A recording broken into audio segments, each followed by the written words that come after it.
সরকারি চাকরি না করায় মালাবদল করেও বিয়ে ভাঙলেন তরুণী। দুই পরিবার দেখাশোনা করে বিয়ে ঠিক করেছেন তরুণীর। তরুণীর দিক থেকে বিয়ে করার প্রাথমিক শর্তই ছিল পাত্র যেন সরকারি চাকরিজীবী হন।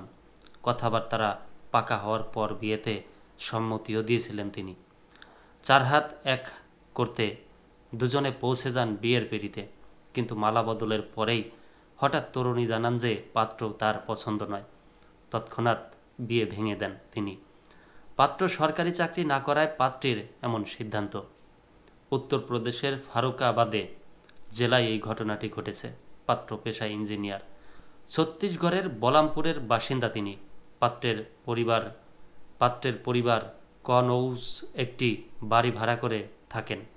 আগে সরকারি ইঞ্জিনিয়ার ছিলেন পাত্র, পরে বেসরকারি সংস্থায় চাকরি শুরু করেন তিনি। 20 বিঘার একটি জমি ছাড়াও আরও 6টি জমির মালিকানা রয়েছে পাত্রের। পাত্র যে পরে বেসরকারি সংস্থায় চাকরি পেয়েছেন তা জানতেন না পাত্রী। বিয়ের সময় মালাবদল সেরে ওঠার পর পাত্র যে পরে বেসরকারি সংস্থায় চাকরি পেয়েছেন তা জানতেন না পাত্রী। বিয়ের সময় মালাবদল সেরে ওঠার পর পাত্রী জানতে পারেন সে কথা। সঙ্গে সঙ্গে বিয়ে ভাঙার সিদ্ধান্ত নেন তিনি। সরকারি চাকরি ছাড়া তিনি কিছুতেই বিয়ে করবেন না বলে জানান পাত্রী।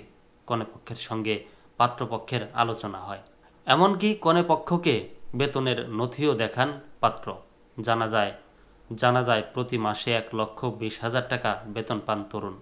তবুও বিয়ে করতে নারাজ পাত্রী।